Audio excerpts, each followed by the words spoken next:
พระพุทธเจ้าท่านว่าเวลาคนเราจะตายจิตดวงสุดท้ายที่จะไปสู่ปฏิสนธิจะไปเกิดนั้นมันจะออกจากร่างไปเนี่ยเป็นจิตดวงสุดท้ายจิตดวงนั้นคือความรู้สึกสุดท้ายนั่นนะมันจะเริ่มปรากฏภาพคือใกล้สิตายอยู่ระหว่างโคม่าใกล้สิตายงามแงมงามแงมนั่นจิตดวงสุดท้ายความหูสึกสุดท้ายนะมันจะมีปรากฏการณ์3 อันหนึ่งมันจะปรากฏกรรมนิมิตภาพมันจะเกิดฉายภาพขึ้นมาในมโนภาพใจนี่มันสิเห็นกรรมนิมิตแนวใดเฮาเคยเฮ็ดดีหรือเฮ็ดชั่วผู้ใดเคยฆ่าสัตว์ตัดชีวิตบัดสิตายก็เห็นอันแนวเจ้าของเฮ็ดนั่นแหละอันนี้เพิ่นเรียกว่ากรรมนิมิตหลังจากนั้นจะมีอีกอันหนึ่งมาซ้อนกรรมารมณ์นิมิตแปลว่าอารมณ์แห่งกรรมที่เคยกระทำจังเฮาเคยเข้าวัดเข้าว่าเคยปฏิบัติธรรมจังสิบัดสิตายก็เห็นเจ้าของอยู่จังสันเห็นอยู่น้ำหมู่เห็นเจ้าของใส่ชุดขาวไปจังหันวันซ่อนก็สิเห็นติ๊บเข่ากองเข่าเห็นอาหารเห็นพระเห็นเจ้าจังสี่เพิ่นเอิ้นว่ากรรมนิมิตกรรมารมณ์นิมิตเครื่องที่เป็นอารมณ์แห่งกรรมผู้ใดเคยไปฆ่าสัตว์ตัดชีวิตก็สิเห็นปืนเห็นผาเห็นนาเห็นไม้เห็นกระดุงเห็นเบ็ดเห็นบังลั่นเห็นไปเบิดแนวเจ้าของเคยเห็นซุ่มที่มีบาปกันเนี่ยซุ่มที่มีบุญก็สิเห็นบุญอันจะเป็นนิมิตสุดท้ายจะมีอีกอันหนึ่งคตินิมิตตัวนี้ได้ในตัวสิทรงจิตไปคตินิมิตแปลว่านิมิตเห็นทางไปของชีวิตจะอุบัติเกิดขึ้นตอนนี้จิตแป๊บเดียวเลยจะเห็นภาพคตินิมิตเห็นทางไปคันสิไปเกิดสวรรค์ก็จะเห็นอยู่ในจิตในใจในมโนภาพเห็นในตาในมโนภาพในใจเนี่ยเห็นเวียงวังเทวาหน้ารื่นรมเหมือนยิ้มอยู่ในมุมปากคือจึงดีใจหลายมันคือจังมีพี่มีน้องทาอยู่พุ่นกว้างมือทาอยู่พุ่นนั่นแสดงว่าคตินิมิตที่จะไปสู่สวรรค์ถ้าจะไปนรก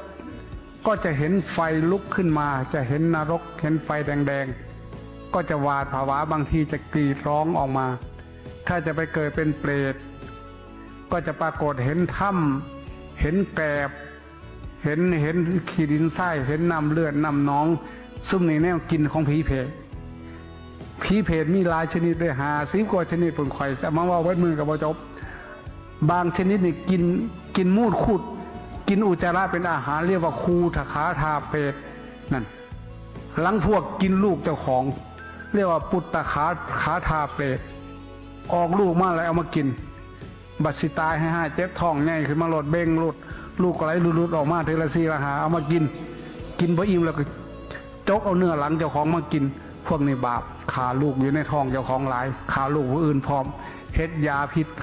ให้เขากินขาลูกเขารับจ้างขาพวกทำแทงทำมัน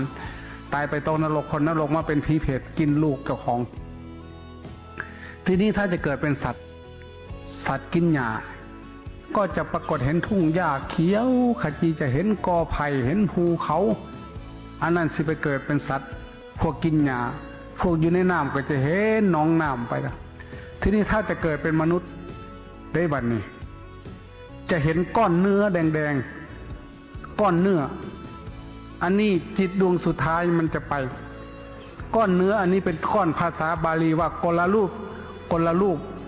รูปกลละอยู่ในท้องแม่ในเวลาสิมีลูก7 มือเป็นน้ำมัน7 ปั้นเป็นก้อนเลือดมีพระพุทธเจ้าท่านตรัสไว้เป็นคาถาว่าปฐมังกลลังโหติครั้งแรกก็เป็นกลรูปหมายความว่าเป็นน้ำเมือกใสๆกลลาโหติอภูธาอีก7 มือน้ำมันใสๆนั่นสิเป็นก้อนเลือดข้นๆเป็นเลือดข้นเป็นอัมพุทะเป็นน้ำเมือกข้นๆแล้วกับจากอัมพุทาชัยเตเปสิจากก้อนเลือดข้นๆเป็นน้ำข้นๆก้อนเมือกน้ำเมือกข้นๆแล้วจะเป็นแท่งเปสิแปลว่าแท่งเป็นก้อนเนื้อบนนี้จิตดวงสุดท้ายถ้าจะเกิดเป็นมนุษย์มันก็จะไปเห็นก้อนจะเห็นก้อนเนื้อจะเห็นก้อนน้ำเมือกอันนั้นหลังจากนั้นจิตมันก็จะไปเข้าสู่นั้นกรรมจะส่งไปเรียกว่าชนะกับกรรม กรรมที่ทำให้เกิดกรรมที่จะทำให้เราเกิดเป็นมนุษย์ มันจะส่งจิตดวงนี้ไปนั้น จิตดวงนี้ก็ขาดลงไปตายไปแล้วก็จะไปปักเข้าตรงนั้น ภาษาบาลีท่านเรียกว่าคันทัพโพปจุปฏิโตโหติคันทัพพะคือตัวสัตว์ที่จะเกิด